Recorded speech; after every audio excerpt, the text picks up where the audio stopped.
आप हस्तिनापुर के सम्राट पांडु हैं? हस्तिनापुर का पूर्व सम्राट। आपका विवाह तो कुंती भोज की राजकुमारी कुंती के साथ हुआ है महाराज।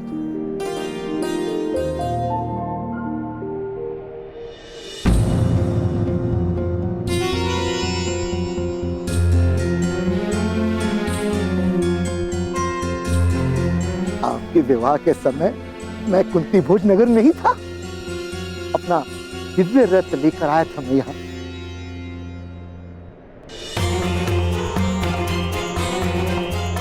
कर्ण कहाँ है महाराज? चिंता ना करें महोदय, वो मेरी पत्नी कुंती के साथ कस्तूरी मृग लाने गया है।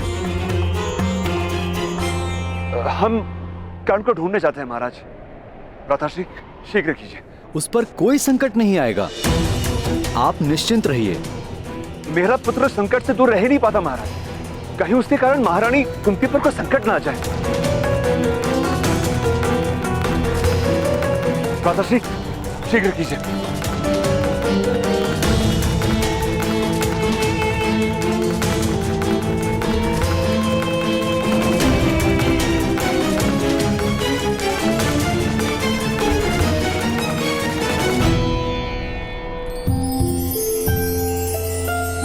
तुम्हारी माता का नाम क्या है कर्ण? राधा। और मेरा एक अनुज है शूल, वो मुझसे एक प्रहर से भी छोटा है। अच्छा, एक प्रहर से भी छोटा है। तब तो उसकी रक्षा का सारा दायित्व तुम पर होगा, है ना? मैं सदा ही उसका रक्षण करता हूँ, इसलिए तो मैं कस्तूरी मृग पकड़ने अकेले आया हूँ। वरना उस पर संकट आ सकता था ना। चलो कुछ देर वहाँ विश्राम करते हैं। नहीं नहीं, मेरे पास विश्राम करने का समय नहीं। मुझे माता के लिए कस्तूरी मृग पकड़ने जाना है ना।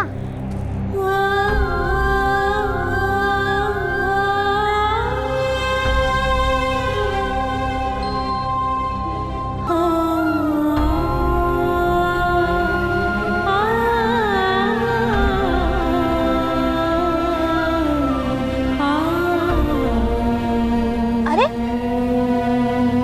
आप रुक क्यों गई? हाँ,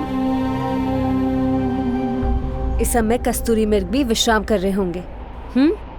आओ कुछ देर विश्राम कर लेते हैं। कर्ण! कर्ण! कर्ण! कर्ण! कर्ण! कर्ण! एक बात बताओ, तुम इतनी दूर कस्तूरी मृग लेने क्यों आए कर्ण? अब कस्तूरी मृग इतने दूर रहते हैं तो दूर ही आना पड़ेगा ना। गाँव के पास ढूंढता तो कस्तूरी मृग के स्थान पे चूहे प्राप्त होते। चूहे? हमारे घर में बहुत चूहे आते हैं। चूहे के नाभि से कस्तूरी क्यों नहीं निकलती? आ जाओ, आओ। क्योंकि ईश्वर ने कस्तूरी केवल एक ही मृग को दिया है। किंतु आपके ताऊश्री कहते हैं कि धनुर्विद्या केवल क्षत्रियों को ही दी है ईश्वर ने। हाँ, ऐसा शास्त्र में कहते हैं। चूहे और मृग के रंग और आकार में भेद है, किंतु मेरे और उनके रंग और आकार में भेद नहीं। तो ईश्वर को क्षत्रिय क्यों किया है? क्योंकि ईश्वर का निर्माण है, समाज का नियम है। समाज? समाज क्या होता है?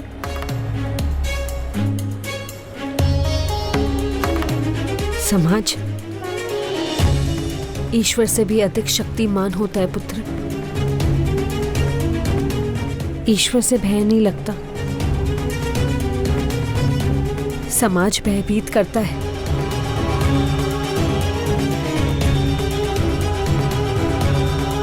अब निद्रा करो। अच्छा, तुम्हें तुम्हारी माता के बिना निद्रा आएगी?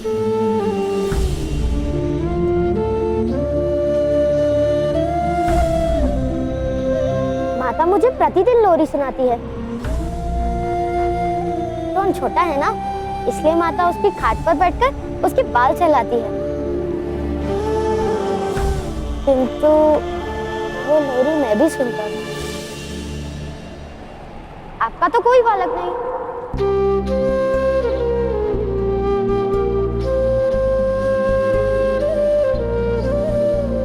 आपको तो लोरी नहीं आती होगी। लोरी अपने बालपन में मैंने भी अपने माता के मुख से सुनी है कर्ण। सुमधुर है? यदि सुमधुर नहीं है तो मत सुनाना। मुझे प्रिय थी। तुम आंखें बंद करो, मैं सुनाती हूँ।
अधिरथ, कर्ण कुंती के साथ है, विषय की कोई चिंता नहीं।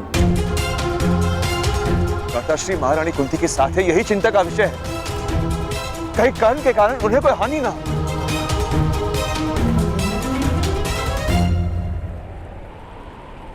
चलिए देवी कुंती, आप मेरी सहायता करने वाली थी ना कस्तूरी में पकड़ने में।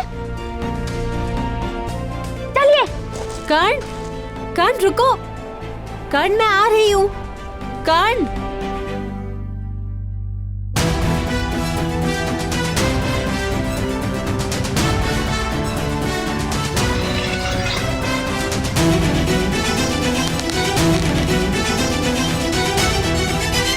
कर्ण।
तुम ठीक तो हो ना?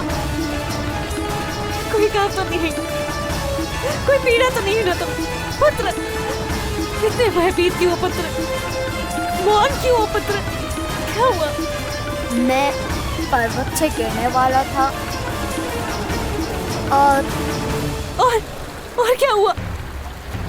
हाँ?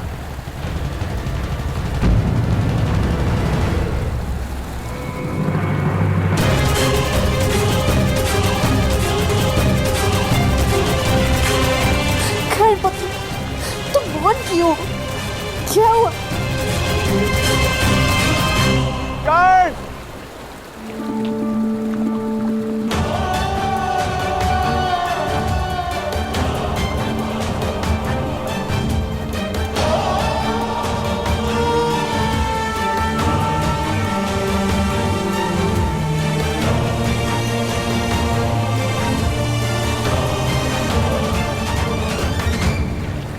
ईश्वर की कृपा कि तुम ठीक हो।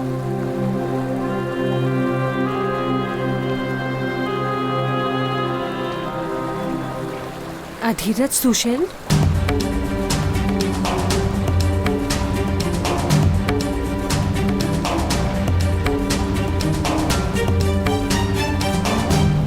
आप मेरे पिता के सारथी थे ना? जी महारानी, ये कर्ण है, मेरा पुत्र।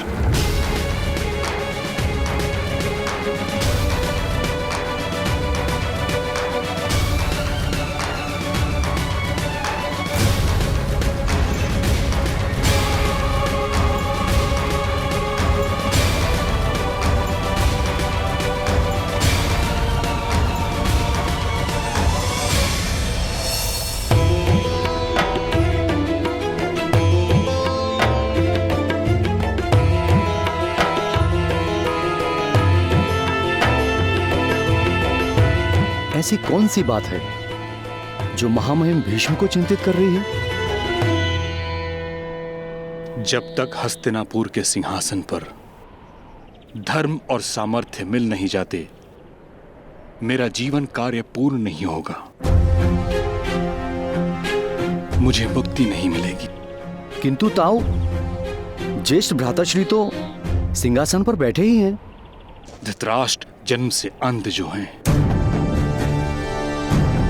क्या कर सकते हैं अगर प्रजा उसे राजा मानने को सज्ज नहीं? दुखदाई है किंतु समाज का सत्य है। पुत्र, एक मर्यादा 100 सामर्थ्य को छुपा देती है।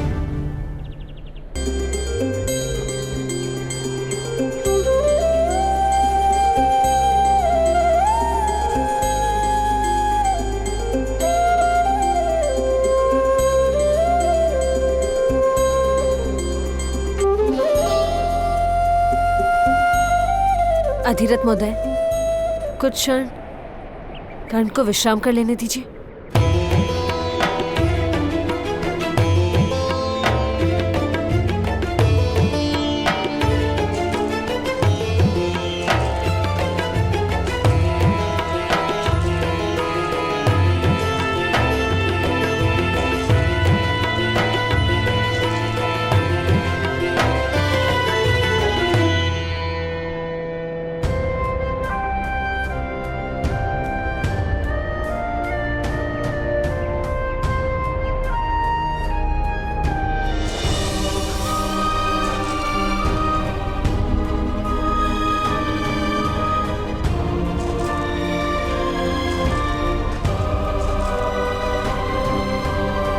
अधिरथ महोदय, सहसा आपने मेरे पिता की सेवा से निवृत्ति क्यों ले ली थी? शीघ्र ही आप मुख्य सारथी बनने वाले थे। महत्वाकांक्षा तो वही थी राजकुमारी, किंतु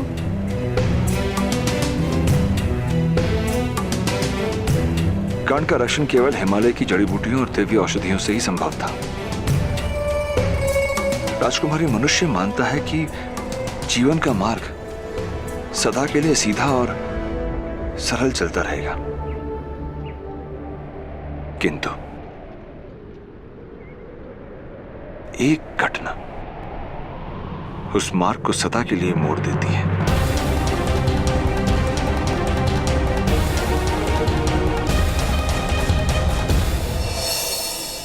किंतु ताऊ, भाभी श्री की कोख से जन्म लेने वाली संतान तो राजा बन ही सकती है।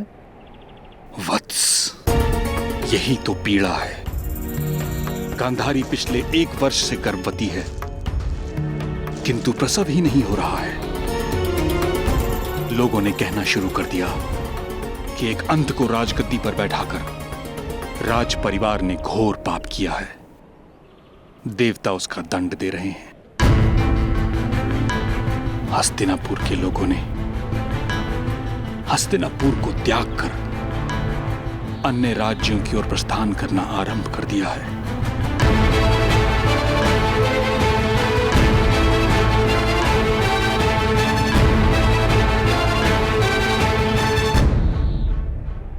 वत्स, बुद्धिमान व्यक्ति वही है जो ईश्वर की इच्छानुकूल कार्य करे।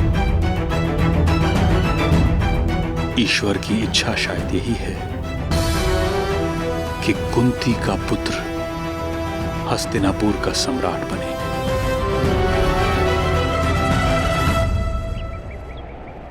आपका पुत्र बहुत तेजस्वी है। ऐसा बालक तो किसी महान राज्य का सम्राट हो सकता था।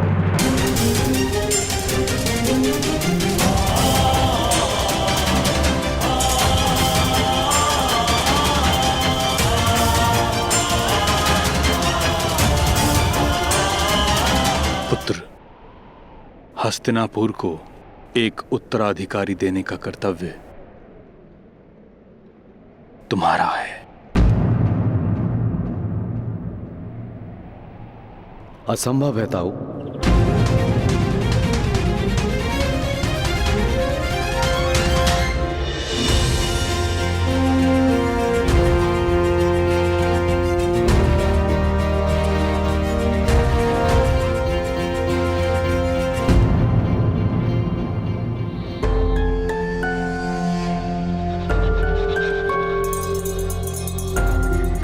मेरे हाथों ऋषि किंदम की हत्या हुई है।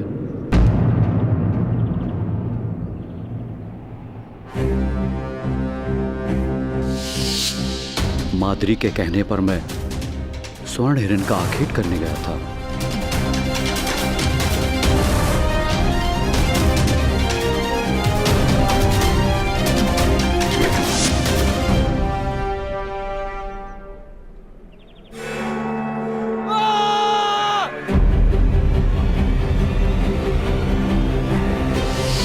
जब भूल से ऋषि किंदम को मेरा बाण लगा, तब वे अपनी पत्नी के साथ थे।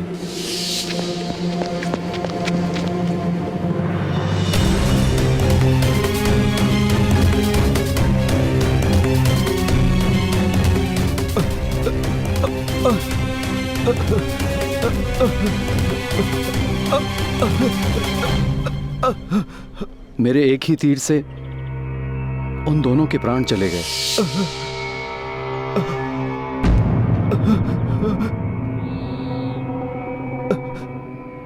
तुझे मैं श्राप देता हूं, यदि तुम अपनी पत्नी के निकट गए तो तुम्हारे प्राण निकल जाएंगे।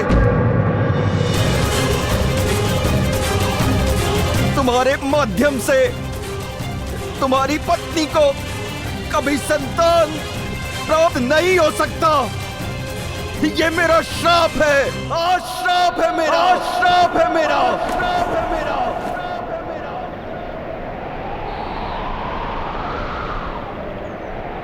मेरे माध्यम से मेरी पत्नी को संतान प्राप्त नहीं हो सकती ताऊ।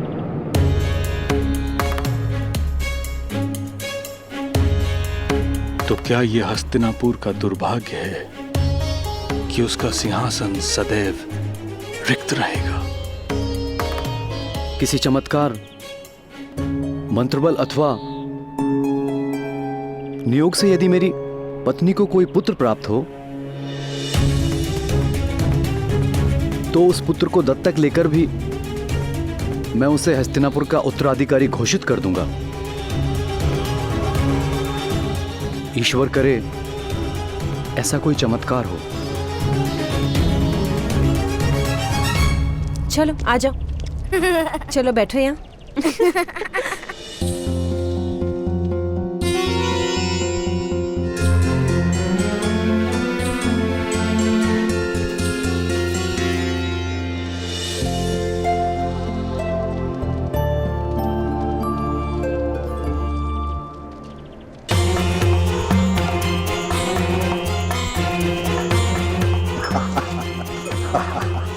देखा, कर्ण को ऐसे प्रेम की आवश्यकता है। मेरी मानो तो इसे कुंती के पास ही छोड़ दो। माता का प्रेम ना सही, परंतु माता के जैसा प्रेम तो मिल जाएगा।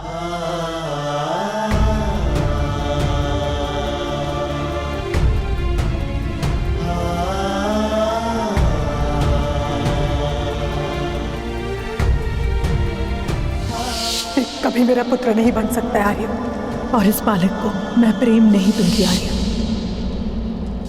माता, मुझे भी अपने हाथों से भोजन कराओ। कोई आवश्यकता नहीं।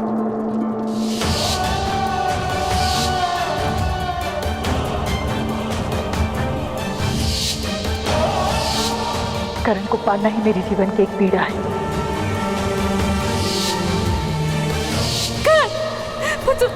तुम ठीक तो हो ना? कोई पीड़ा तो नहीं है ना तुम्हें?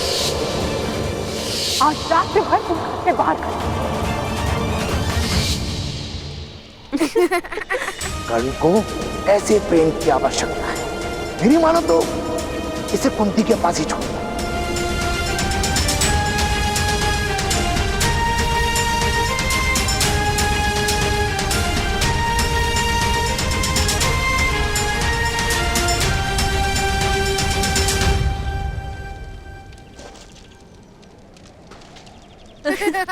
ये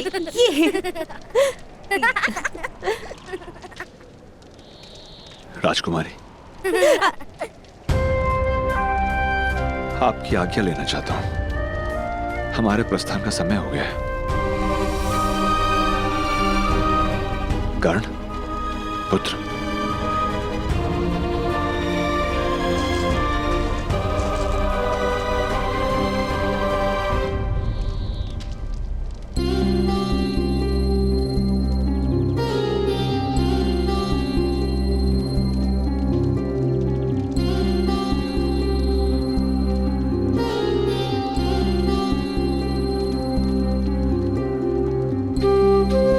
कुछ समय और रुक जाते अधिरथ महोदय।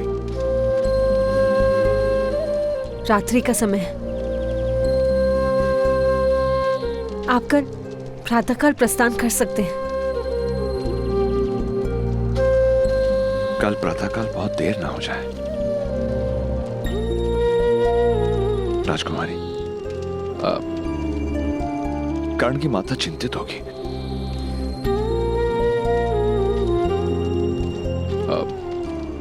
कर्णपुत्र, राजकुमारी के चरण स्पर्श करो और उनसे आज्ञा ले लो।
मेरा स्मरण करोगे ना पुत्र?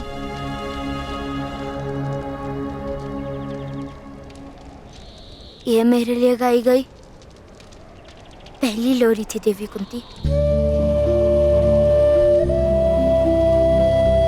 इसलिए मैं हमेशा स्मरण रखूंगा।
कर्ण,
अपनी पत्नी को समझाओ सुषेण। उन्हें बताओ कि महारानी कुंती को उसके पुत्र से कितना प्रेम था। कर्ण क्रोध का नहीं, प्रेम का अधिकारी है। यदि वो अभी भी नहीं मानी तो मैं कह देता हूं कर्ण को मैं अपने साथ ले चलूंगा, अन्यथा महारानी कुंती के पास छुट जाऊंगा। उन्हें भी पुत्र का प्रेम मिल जाएगा। नियति का खेल भी विचित्र है। कर्ण को माता का प्रेम नहीं और महारानी कुंती को संतान की कोई संभावना नहीं। तात्पर्य? ऋषि किंदम का श्राप है महाराज को। यदि उन्होंने अपनी पत्नी को स्पर्श भी किया तो उनकी मृत्यु हो जाएगी। महारानी कुंती को कभी संतान नहीं हो सकती। अभी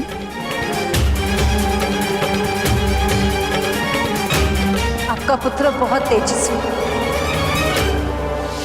ऐसा बालक किसी महान राज्य का सम्राट हो सकता था।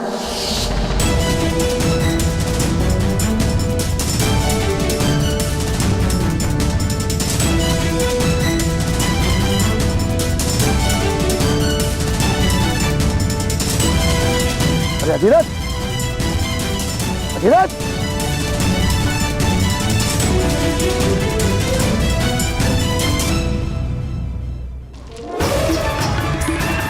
नियति का खेल भी विचित्र है। कर्ण को माता का प्रेम नहीं और महारानी कुंती को संतान की कोई संभावना नहीं।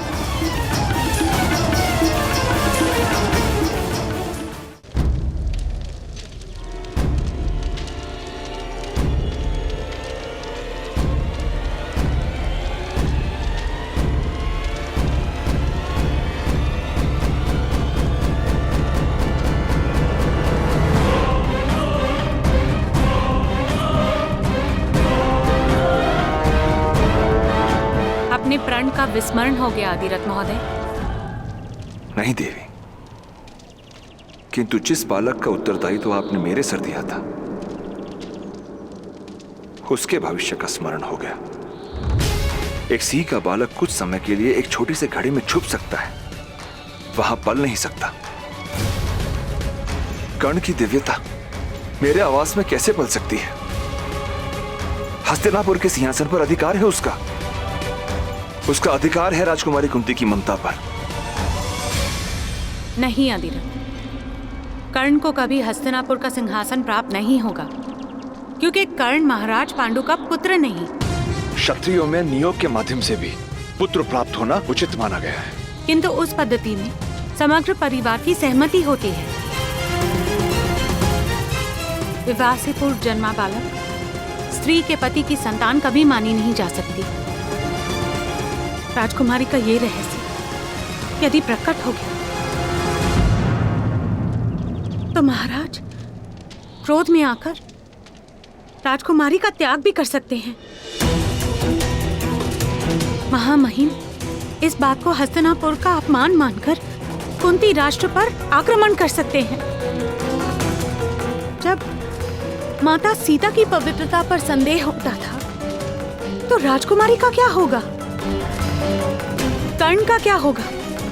तो क्या राजकुमारी की कोख से जन्म लेना कर्ण का दुर्भाग्य है? माता तो केवल जन्म देती है अधिरथ, भाग्य तो विधाता देते हैं। कर्ण को प्रेम और परामर्श दीजिए, उससे अधिक उसे समाज से और कुछ नहीं दिला पाएंगे आप। तो समाज के भय से मैं कर्ण को उसकी माता के प्रेम से वंचित रखूं?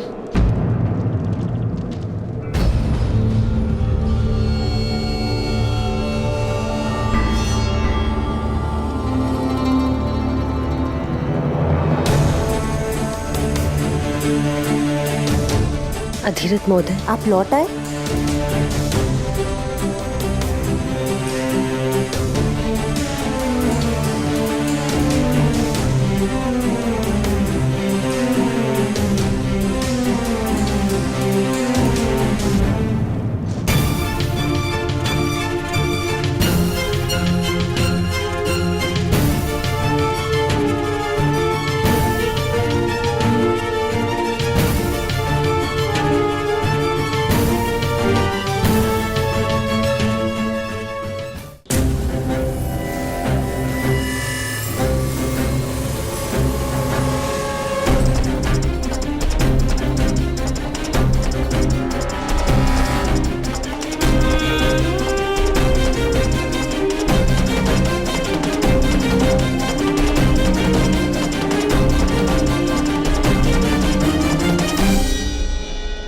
राजकुमारी, आपकी ओर से कर्ण के लिए कोई भेंट प्राप्त करने आया।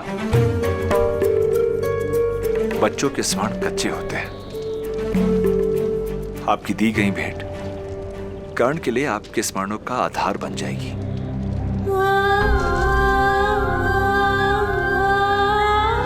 कर्ण पुत्र, तुम्हें भेंट में देने योग्य मेरे पास कुछ भी नहीं।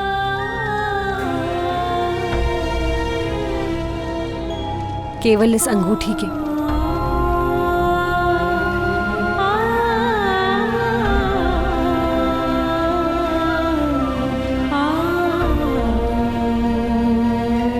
इसे संभाल कर रखना। जीवन में एक बार इस अंगूठी के बदले तुम्हें हस्तिनापुर से वरदान प्राप्त होगा।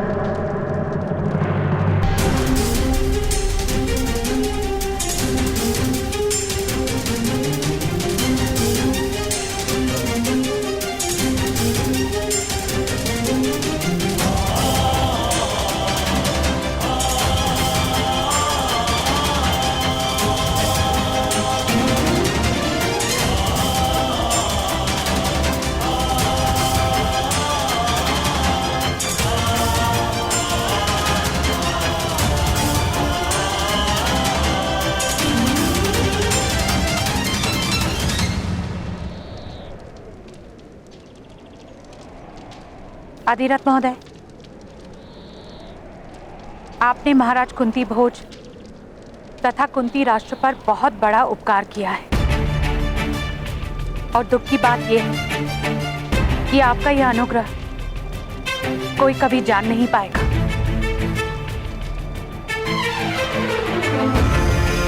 मैंने केवल अपना कर्तव्य निभाया देवी।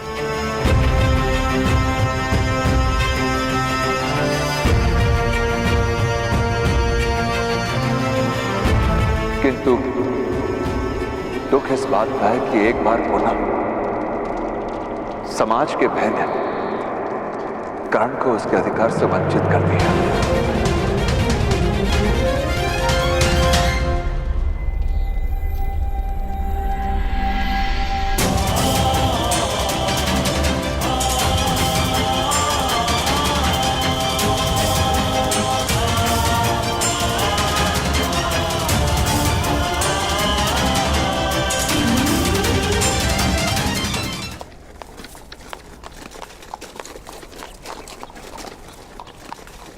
माता, लगता है भ्राताश्री आ गए। Shown, shown! भ्राताश्री, कस्तूरी मृग कहाँ है? नहीं, कस्तूरी मृग हाथ नहीं आया शोन।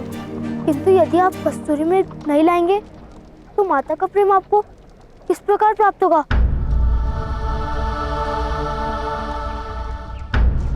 अरे कस्तूरी मृग तो स्वयं आएगा। अब तो तुम्हारे भ्राता महारानी कुंती और महाराजा पांडु के मित्र हैं।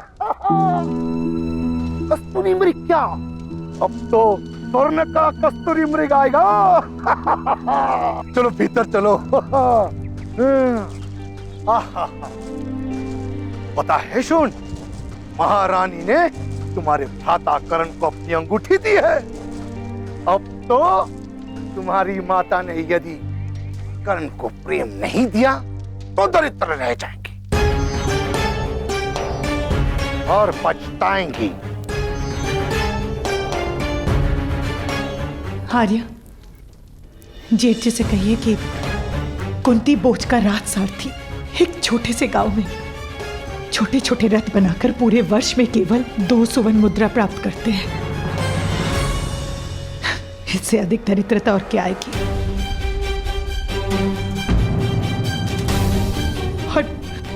और मैंने कहा था उसे कस्तूरी मृग लाने के लिए, मैंने कहा था धनुष उठाने के लिए,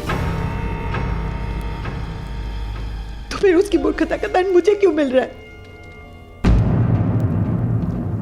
संतान की मूर्खता का दोष और संतान की सफलता के लिए प्रशंसा दोनों माता को ही मिलते हैं। यदि तुम कर्ण जैसे चमत्कारिक और दिव्य बालक को अपनाओगी तो प्रशंसा तले डूब जाओगी, गर्व से फूल ही नहीं समाओगी। मुझे किसी की प्रशंसा की कोई आवश्यकता नहीं है। और ये दिव्य है ना, तो ये मत भूलिए, दिव्य का स्थान दिव्य लोक में है, देवताओं के बीच में।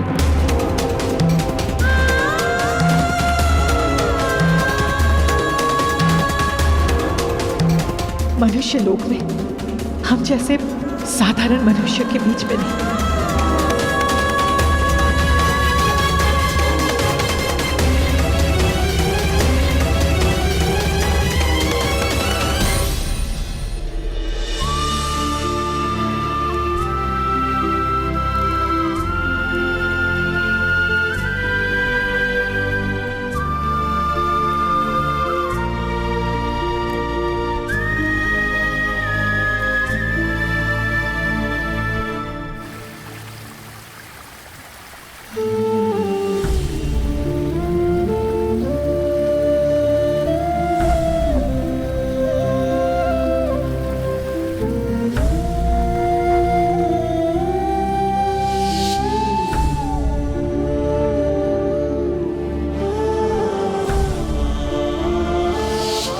और ये दिव्य है ना, तो ये मत भूलिए, दिव्य का स्थान दिव्य लोक में है, देवताओं के बीच में।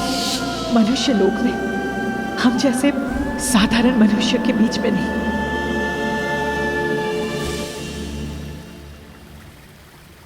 भ्राताश्री, इस प्रकार यहाँ क्यों बैठे हैं? तो कहाँ बैठो शोन? चलिए, क्या आपको पता नहीं यहाँ पिशाच आते हैं? अब मुझे पिशाच से कोई भय नहीं। वैसे भी मेरी मृत्यु होने वाली है। माता ने उचित कहा है, दिव्य का स्थान देवलोक में ही होता है। पर माता का क्रोध तो कल तक उतर जाएगा। नहीं शोन, ताऊ ने कहा था यदि किसी वस्तु से प्रकाश निकले तो वे दिव्य होती है। और मेरे शरीर से भी प्रकाश निकलता है। आपके शरीर में से कहाँ प्रकाश निकलता है? बताइए। ऐसे नहीं निकलता, किंतु जब मैं पर्वत से गिरता हूँ तब पूरे शरीर से प्रकाश निकलता है। अवश्य मेरी मृत्यु अब निकट है, उससे मुझे कोई हानि नहीं होती। तो दिखाइए। मृत्यु? अरे नहीं, प्रकाश। चलो दिखाता हूँ।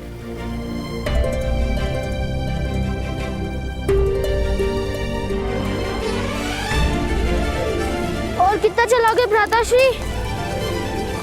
अब अपना दिखा दो ना दिव्य कवच। ठीक है।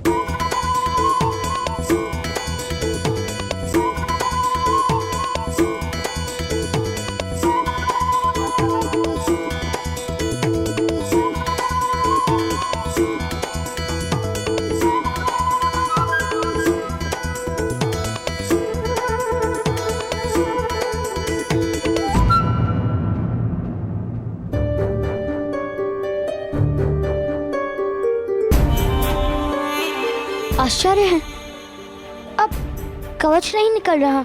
यदि कवच प्रकट होता तो कितना सुख मिलता ना। उस कवच के कारण पर्वत से गिरने पर भी मुझे कोई घाव नहीं हुआ था, रक्त भी नहीं निकला था। मैंने कहा ना, दिव्यता थी। हम सारे मित्रों को कवच दिखाते, सब आपसे भयभीत हो जाते। मैं मृत्यु से पहले स्वयं राजा की एक बार रक्षा भी कर लेता। हाँ, यदि राजा के सामने कोई सिंह आ जाता तो आप उसका जबड़ा चीर देते और मैं उसके कान खींच लेता। किंतु तुम्हारे शरीर से कहाँ कवच निकलता है? मैं प्रयास करता हूँ। आप मेरे भ्राताश्री हो ना, तो आपके और मेरे हाथ और पैर समान है, तो कवच क्यों नहीं हो सकता? किंतु अभी कवच नहीं प्रकट हो रहा है ना शोन?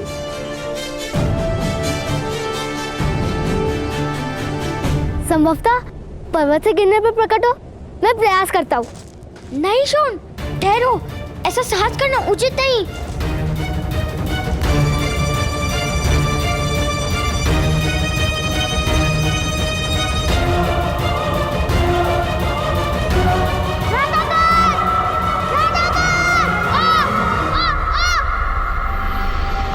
रक्षा कीजिए।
भ्राताश्री के शरीर से कवच प्रकट होता है।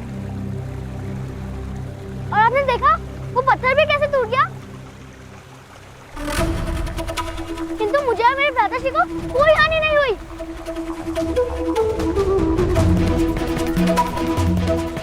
माता, अब से देखा मैं दिव्या हूँ ना।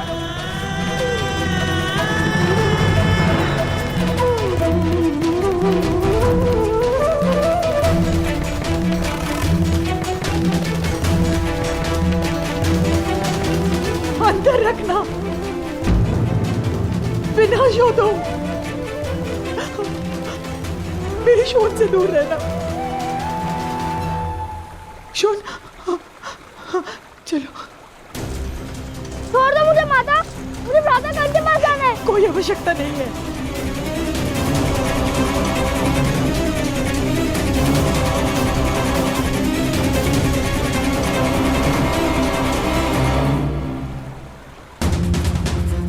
भ्राता गण दिव्य है माता, क्या आपने उनको दिव्य कवच नहीं देखा? अब हमें कोई हानि नहीं होगी। गण स्वयं हानि है शोन। यदि तुम उसके साथ रहे तो तुम पर भी विपदा पड़ेगी। तुम क्यों नहीं समझ रहे हो शोन? कर्ण का कवच केवल उसी की रक्षा कर सकता है, किंतु वो हम सबके लिए मृत्यु का कारण बनेगा।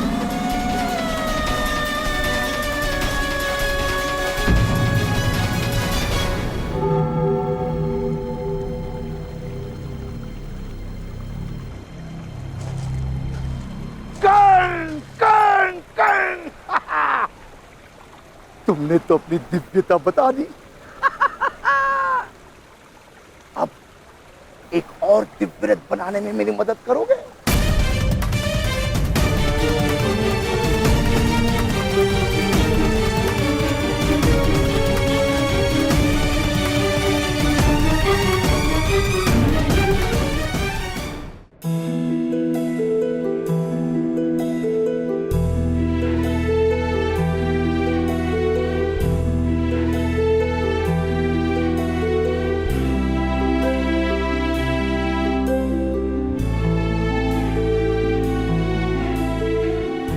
मेरी दिव्यता माता के लिए क्रोध का कारण क्यों बन गई था?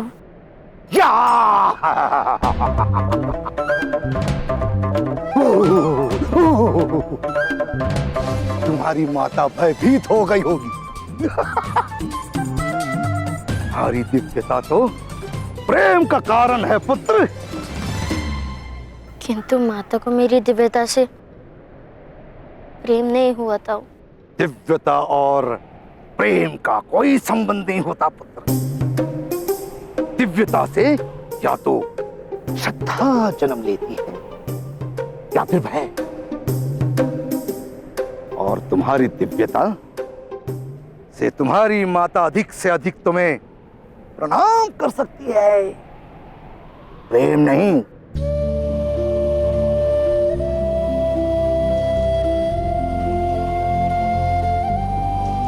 माता से प्रणाम की अपेक्षा किस बालक को होती है ताऊ? मुझे माता के प्रेम की आवश्यकता है। क्या माता मुझे कभी प्रेम नहीं करेंगी?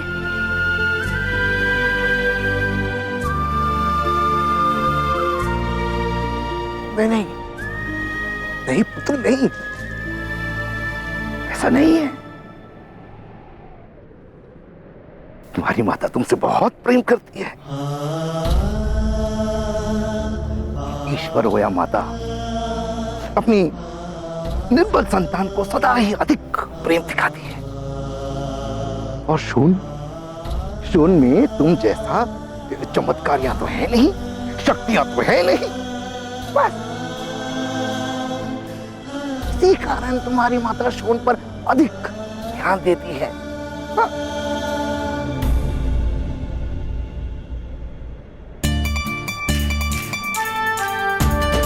यदि ऐसा है तो मैं शोन को भी मेरे समान शक्तिमान बना दूंगा। फिर माता हम दोनों को एक समान प्रेम करेंगी।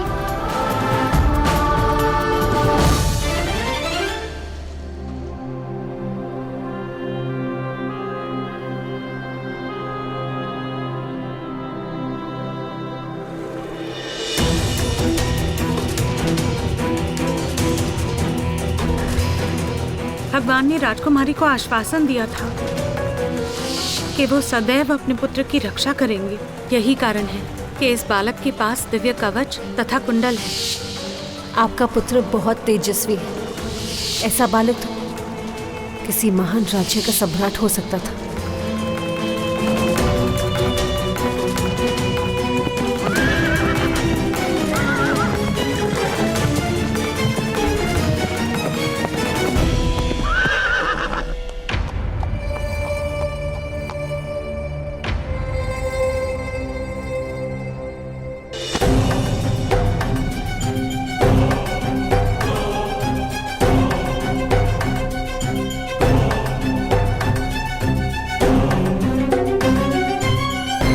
मध्य महोदय, मेरे अश्वों को आज जल नहीं पिलाया तुमने।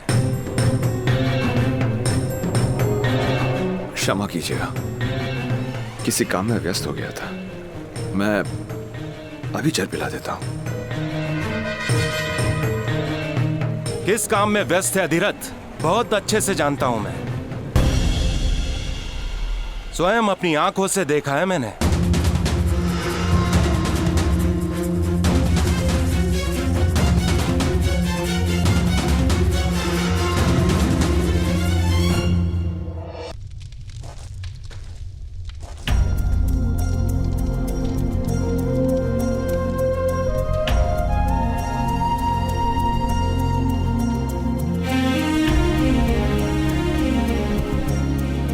पहले खा लो।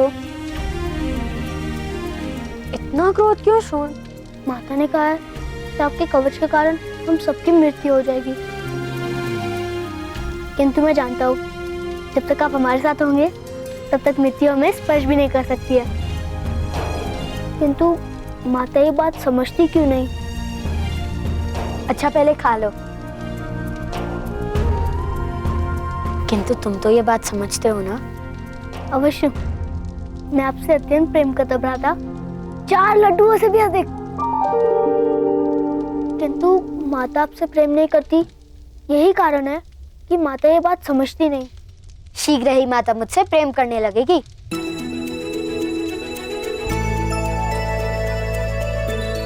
मैंने माता का प्रेम पाने का मार्ग ढूंढ लिया है। अपने पुत्र को रोको, अन्यथा चिंता के स्थान पर भय और भय के स्थान पर दुख होगा। अपने पुत्र की दिव्यता के ढोंग का अंत करो। किंतु महोदय, कर्ण वास्तव में दिव्य है। उसकी दिव्यता ईश्वर का प्रसाद है। उसको गुप्त किस प्रकार रखा जा सकता है? सूतों को दिव्यता की अनुमति नहीं है।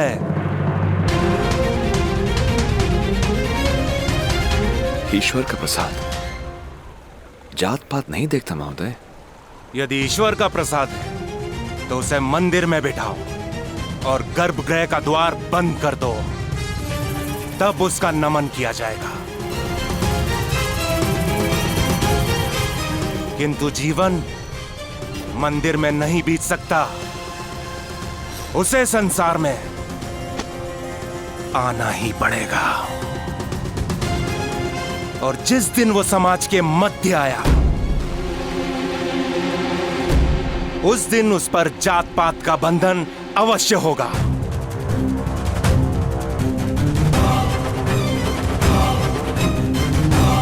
स्मरण रहे अधिरथ, यदि तुम्हारे पुत्र ने शक्तिमान बनने का प्रयास भी किया तो परिणाम बहुत गंभीर होगा।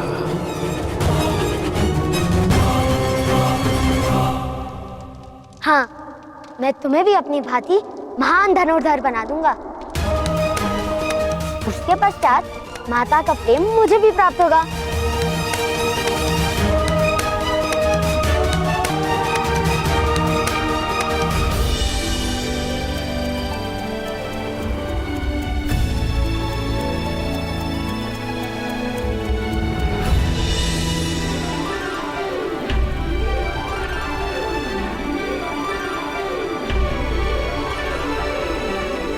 भ्राता कौन? आप मत्स्य को लक्ष्य बना रहे हैं? मत्स्य को नहीं, मत्स्य के मध्य जो पत्थर है उसको।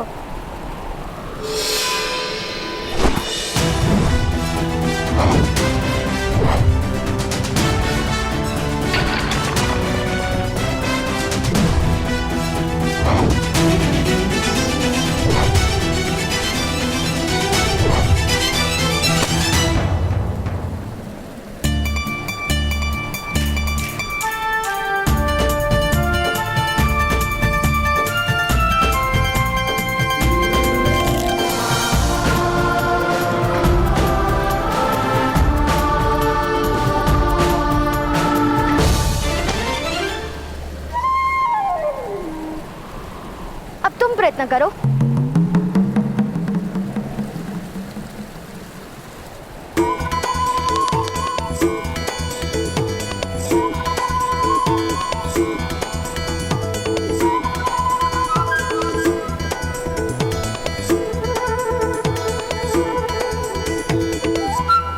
इस प्रकार धनुष उठाओ, इस प्रकार प्रत्यंचा खींचो, अपने नेत्र केवल लक्ष्य पर रखो और पवन की दिशा देखो। संधान करते समय मस्तक थोड़ा सा नीचे और हाथ ऊपर होने चाहिए। ना मस्तक मेरी आज्ञा मान रहा है, ना हाथ और ना ये धनुष। मुझे लगता है मेरे कारण आपको माता का प्रेम कभी प्राप्त नहीं होगा। प्रयत्न करते रहो शोन, उस प्रयत्न से क्या लाभ होगा उसकी चिंता छोड़ दो। जाओ शोन, अब तुम फिर से प्रयत्न करो।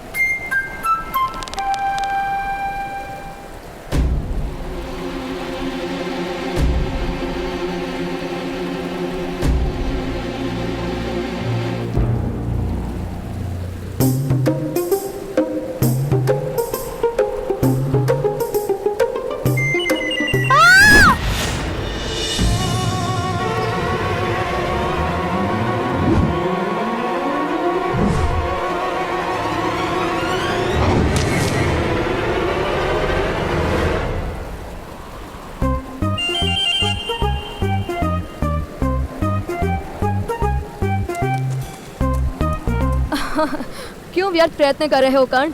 मेरे पिता कहते हैं कि धनुर्विद्या सूतों का कार्य नहीं है। किंतु मेरे ताऊ कहते हैं विद्या उनकी होती है जो ग्रहण कर ले, और यदि विद्या ही क्षत्रिय होने का प्रमाण है तो शोण भी धनुर्धारी बन जाएगा।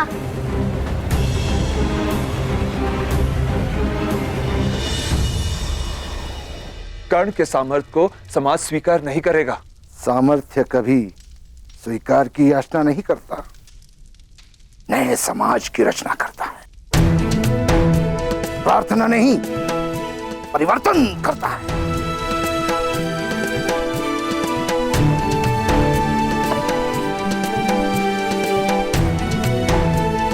ऐसा ही आत्मविश्वास लेकर आप भी घर से निकले थे। क्या हुआ? ना संसार बसा पाए और ना परिवर्तन ला पाए।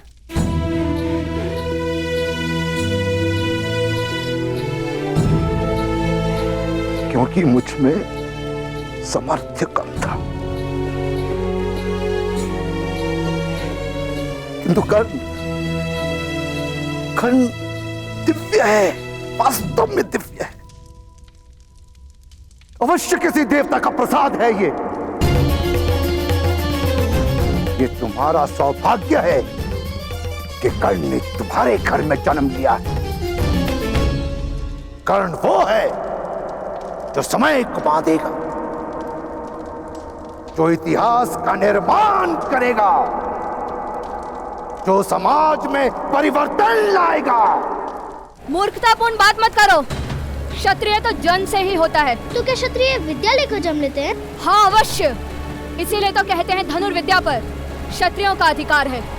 तो करो प्रदर्शन अपने क्षत्रिय होने का।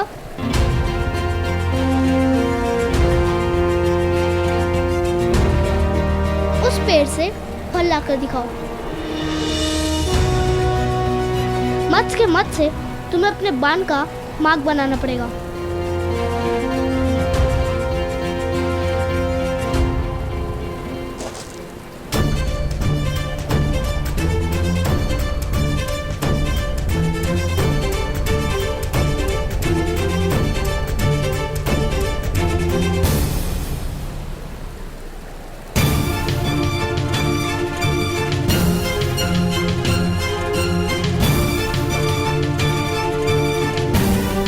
प्रथम तुम करके बताओ।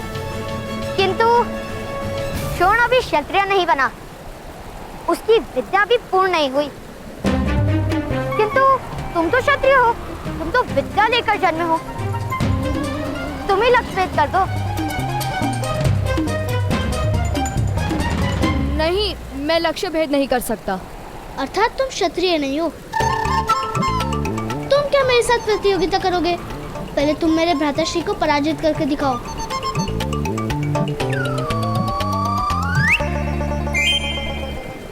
और जब तक तुम भ्राताश्री को पराजित नहीं करोगे, तब तक हम तुम्हें क्षत्रिय नहीं मानेंगे। असंभव! मैं अपने छोटे से बालक के कंधों पर आपके सपनों का भार नहीं आने दूंगा। कृपा करके उसके मस्तक में मिथ्यावचन मत भरिए। मेरी तो केवल इतनी इच्छा कि वो अपना जीवन सुख और संतोष के साथ जिए। नहीं बनाना चाहता उसे योद्धा,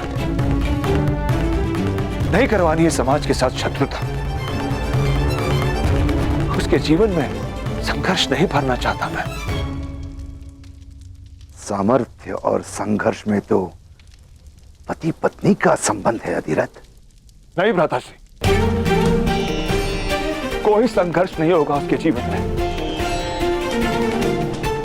कर्ण सामान्य है और एक सूत की तरह सामान्य जीवन जिएगा। इस समय प्रकाश कम हो गया है। मैं कल प्रातः का लक्ष्य भेद कर दूंगा। सुनो, यदि तुम लक्ष्य भेद नहीं कर पाए तो तुम्हें भ्राताश्री के चरण स्पर्श करने पड़ेंगे, और यदि लक्ष्य भेद कर पाए तो मैं तुम्हारे चरण स्पर्श करूंगा। चलो श्वेत केतु, चलो।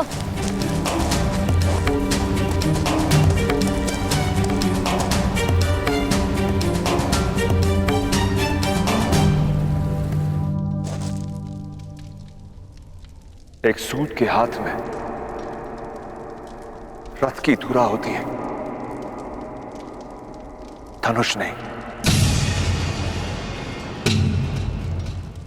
ताऊ ताऊ, वो उत्तम है ना? हाँ, कल प्रातःकाल उस उत्तम के साथ भ्राताश्री की प्रतिस्पर्धा निश्चित हुई है। आप चलेंगे ना हमारे साथ? भ्राताश्री और उत्तम धनुष से लक्ष्य भेद करेंगे,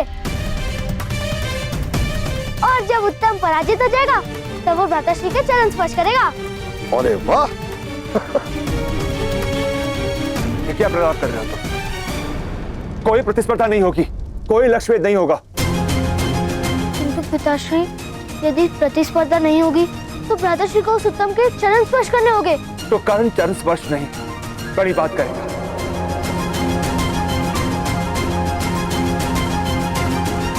किंतु तुम दोनों मेरा आदेश नहीं टालोगे। कल प्रातःकाल कर्ण धनुष को हाथ नहीं लगाएगा।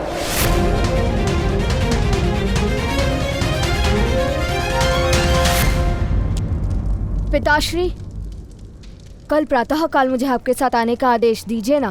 क्यों पुत्र, सेना निरीक्षण में तुम्हें क्या रुचि? मुझे चरण स्पर्श करने में रुचि नहीं। मैंने एक भूल कर दी पिताश्री। जाओ। मेरे सम्मान पे प्रश्न हुआ तो मैंने प्रतियोगिता को स्वीकार कर लिया, भूल से। कल प्रातःकाल मेरी कर्ण के साथ धनुष विद्या की प्रतिस्पर्धा है। मेरी हार निश्चित है।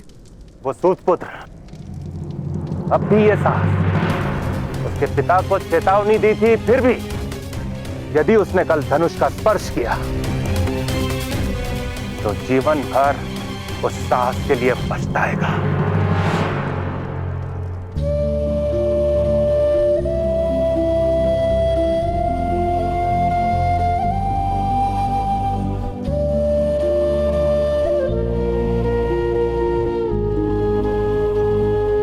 तो कर्ण चरण स्पर्श नहीं, बड़ी बात करें। कल प्रातःकाल कर्ण धनुष को हाथ नहीं लगाएगा।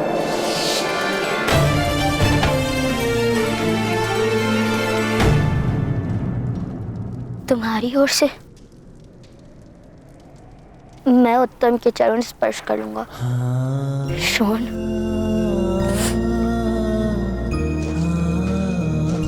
भ्राताश्री, आप उस उत्तम के चरण नहीं स्पर्श करेंगे।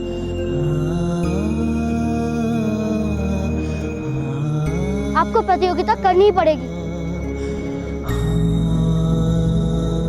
पिताश्री का आदेश नहीं टाल सकते हम।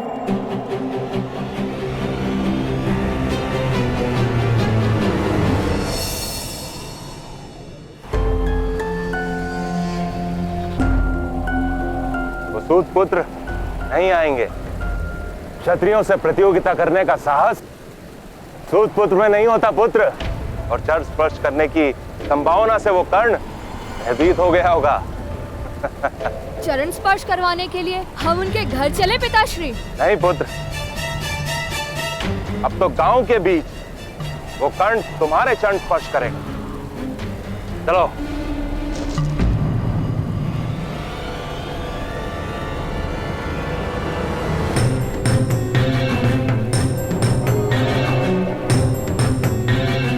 चलिए भ्राता, बाहर चलते हैं। प्रतियोगिता को स्वीकार किया है तो उसे पूर्ण भी करना होगा। पीछे नहीं हट सकते हम, तुम पर लांछन लगेगा।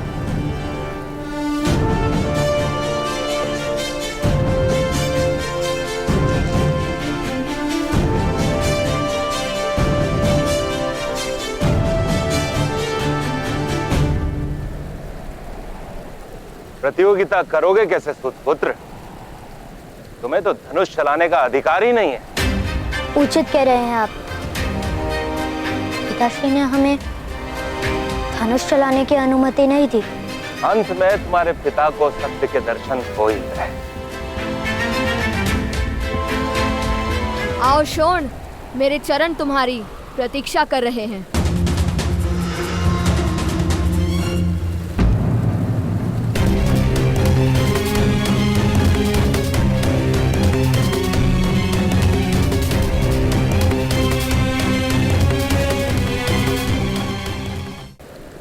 उत्तम, यदि तुम्हें आपत्ति ना हो तो शोण के स्थान पर क्या मैं तुम्हारे चरण स्पर्श कर सकता हूँ? नहीं भ्राताश्री, आप उत्तम के चरण स्पर्श नहीं कर सकते। मैं ही उत्तम के चरण स्पर्श करूंगा। अरे दोनों ही कर लो। पुतों को चरण स्पर्श करने में लज्जा किस बात की?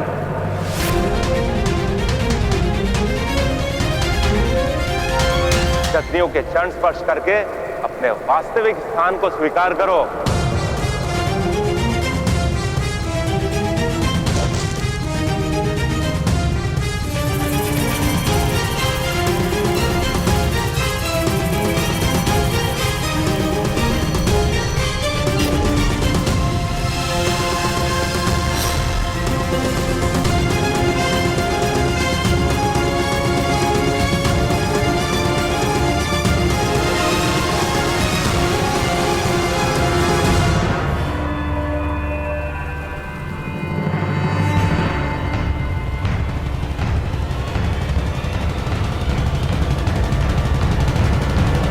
पहलो।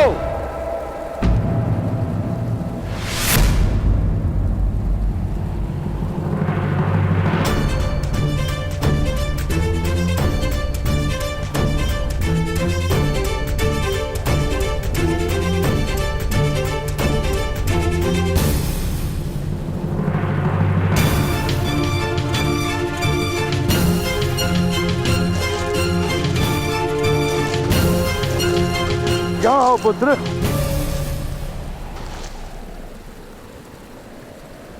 अध्यक्ष महोदय, जब सूतों को धनुष स्पर्श करने का अधिकार ही नहीं तो प्रतियोगिता का आवाहन ही मिथ्या था।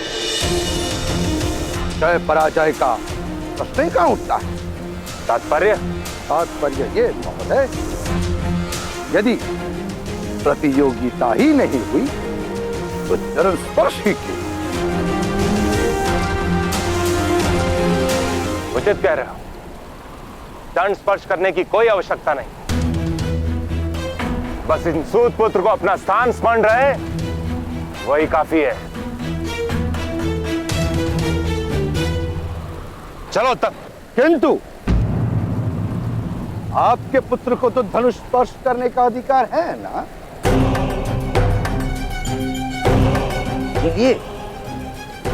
यदि उसने लक्ष्य वेद नहीं किया तो उसे कर्ण के चरण स्पर्श करने होंगे।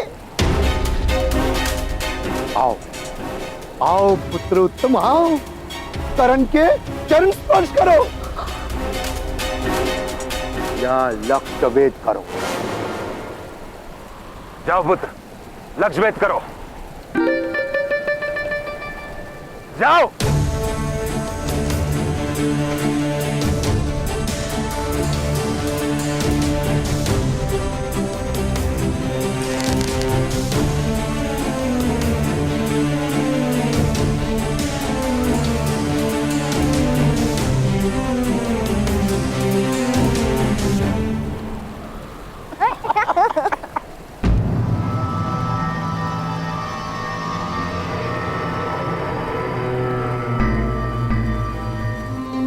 मध्यम महोदय, दीजिए कर्ण को अनुमति।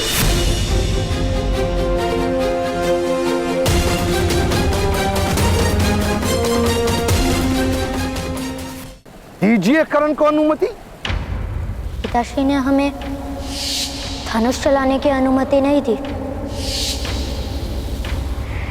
अनुमति दी। आओ कर्ण, धनुष स्पर्श करो। जाओ पुत्र कर्ण, अपने सामर्थ्य का ज्ञान दे दो मध्य महोदय को। नहीं तो पिताश्री ने धनुष स्पर्श करने की अनुमति नहीं दी।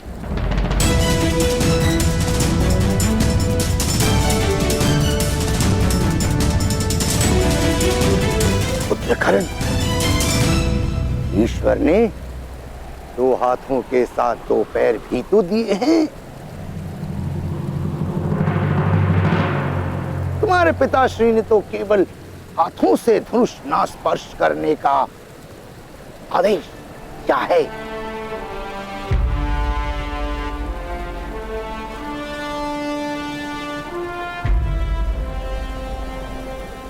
दिव्य दृष्टि से